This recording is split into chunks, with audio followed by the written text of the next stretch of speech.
안녕하세요. 정치를 품격있게 풀어드리는 정치클래스TV의 심상만입니다. 정말 치명적인 클래스 정치클래스TV에서는 지난해부터 전세계 한류를 분석해 시리즈로 올려드리고 있습니다. 동아시아, 동남아시아, 미국, 남미, 유럽, 아프리카까지 과거의 한류부터 현재의 한류 상황까지 자세히 분석합니다. 오늘은 8번째 순서로 미국, 캐나다 속 북미 한류에 대해 소개합니다. 미국의 한류의 시초는 소재가 영화였습니다. 영화의 경우 올드보이가 인지도를 높이는데 꽤 기여했습니다. 사실 올드보이는 미국보단 유럽에서 아직까지 인정받고 있습니다. 특히 엠파이어즈에서는 1년에 한 번씩은 꼭 언급되는 영화, 특히 박찬욱 감독은 미국 내 인지도가 남다르며 쿠엔틴 타란티노 감독이 적극적으로 좋다고 표현할 정도입니다. 사실 올드보이의 2004년 칸 영화제 수상 당시 심사위원이 바로 이분이었고 직접 상도 건네주었습니다. 타란티노 감독은 일본 특유의 잔인성을 광적으로 좋아하는 감독이며 그 외에도 80년대 특유의 B급 액션이나 범죄 영화들을 지금도 오마주로 쓸 정도로 좋아하는 감독입니다. 그래서 가장 좋아하는 영화도 일본의 배틀 로얄이라 말합니다. 실베스터 스텔론은 좋아하는 영화 리스트에 국내 영화 태극기 휘날리며를 언급하기도 했습니다. 보아, 원더걸스, 비, 소녀시대 등이 차례로 미국 진출을 시도하였으나 기대 이상의 큰 성과를 얻지는 못하였습니다. 그러다 싸이의 히트로 북미의 한류가 크게 일었습니다. 이전까지는 찻잔 속의 태풍에 불과했으나 2012년 하반기 싸이의 미국 강제 진출로 인해 미국 주류 문화에 한류라고 할 만한 것이 일어나기도 했습니다. 2012년 12월 31일 뉴욕 타임스퀘어 공연, 한국어 노래가 사상 최초로 빌보드 메인 차트의 최상위권을 차지하기도 했고 한류의 뿌리를 생성하는 데 기여하였으나 싸이 개인의 일시적인 성공으로 치부되었고 아직은 미국 드라마에 나오던 우스운 아시안의 스테레오타입을 크게 벗어나지 못했습니다. 방탄소년단이 2018년 빌보드 1위를 하며 북미 포함 세계적 인기를 끌면서 K-POP 위상은 상당히 달라집니다. 각종 메이저 TV쇼와 시상식에 초청될 정도입니다. 그리고 강남스타일만이 빅히트를 친 싸이와는 달리 방탄소년단은 자체 팬덤이 상당히 형성되어 일시적인 유행이나 트렌드와는 다소 거리가 있어 보입니다. 노래도 연속해서 골고루 인기가 있다는 점에서 의의가 큽니다. 또 한국 특유의 아이돌 댄스 팝 스타일의 성공 사례로 인식되고 세계적이고도 활발한 팬덤 문화가 동시에 수출되어 이목을 집중시키고 있습니다. BTS를 제외하면 블랙핑크가 꽤 유의미한 인지도를 쌓고 있습니다. 봉준호 감독의 아카데미 시상식 로컬한 영화제잖아요. 인터뷰가 미국의 자존심을 크게 건드려 트럼프 대통령의 비난을 받았고 그 반작용인 양 기생충이 2020년 2월 아카데미 시상식에서 작품상을 포함한 사관왕을 차지하기도 하며 쏠쏠한 흥행을 했습니다.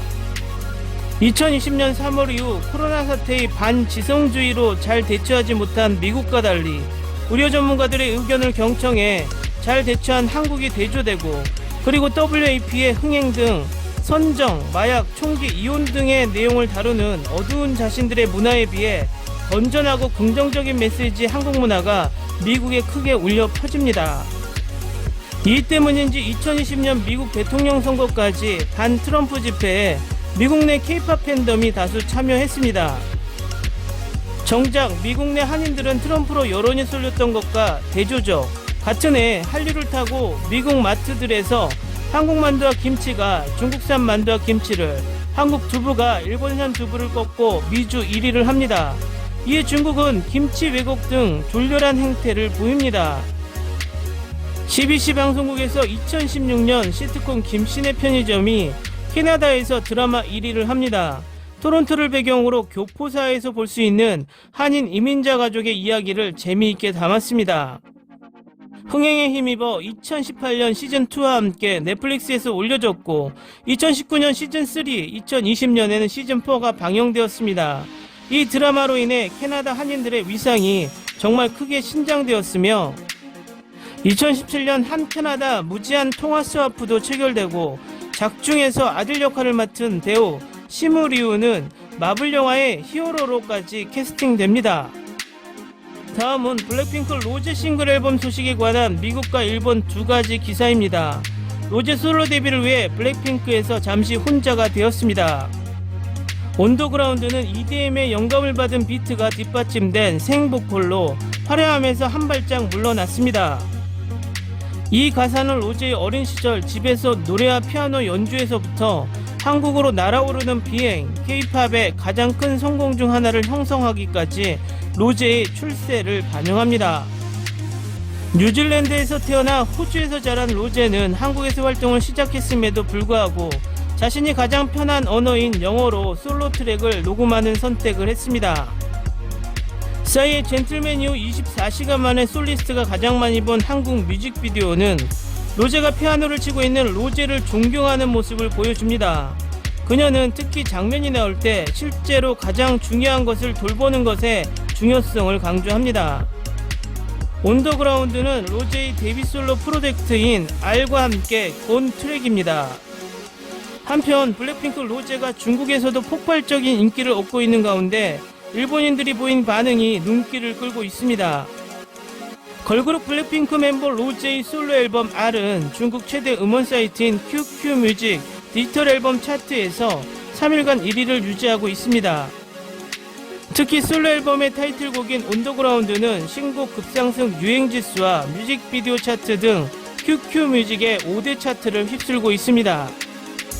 QQ뮤직 외에도 중국의 주요 음원 사이트인 쿠가오뮤직과 쿠오뮤직에서도 1위를 차지하면서 중국 내에서 인기몰이 중인 로제의 솔로 앨범은 데일리 차트뿐 아니라 위클리 차트까지 상위권을 휩쓸며 압도적인 존재감을 보이고 있습니다. 디지털 앨범의 판매량 또한 가파르게 상승 중인 것으로 알려졌는데 YG 엔터테인먼트의 발표에 따르면 로제의 첫 번째 싱글 앨범은 QQ뮤직에서만 현재 100만 장 이상 판매량을 기록하고 있다고 합니다.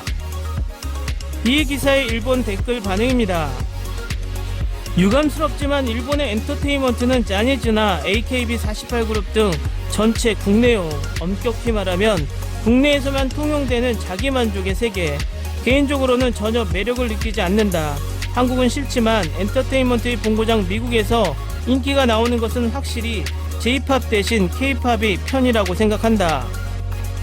일본을 싫어하는 중국인도 또 혐한 사람들이 많고 나도 그중 한 사람이지만 한국과 중국을 본 일본도 더 해외 진출에 눈을 돌리고 노력해 나가야 한다.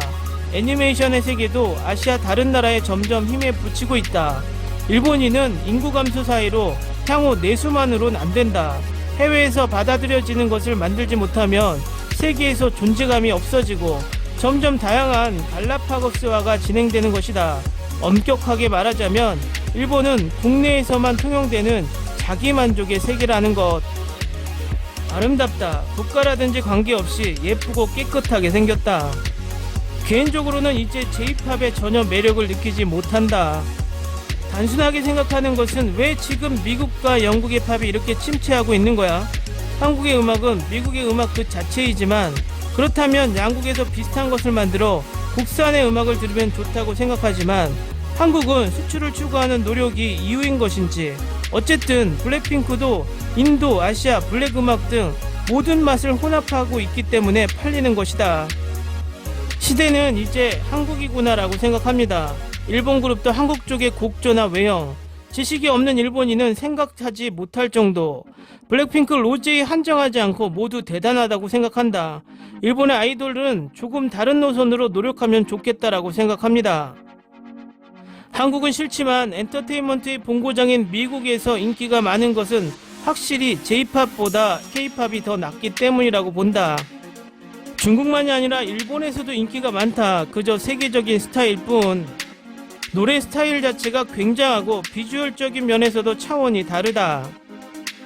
블랙핑크에서 첫 번째로 로제를 좋아하지만 데뷔 당시는 이런 인기가 나온다고는 생각하지 않았다. 댓글 반응 잘 보셨나요? 블랙핑크 로제의 앨범이 국내에서는 호불호가 있지만 해외에서는 뜨거운 선전을 하고 있습니다. 그것도 한알령 속 중국의 음원 사이트에서도 폭발적인 인기를 끌고 있고 일본은 또 댓글 반응으로 대폭발을 하고 있습니다. 항상 느끼는 것이지만 일본은 자존심과 현실 감각에 줄타기를 하듯 현실 감각이 돌아올 때쯤 다시 한번 자존심을 앞세웁니다. 계속 이렇게 자기 체면에 오래도록 걸려 있었으면 하는 바람입니다.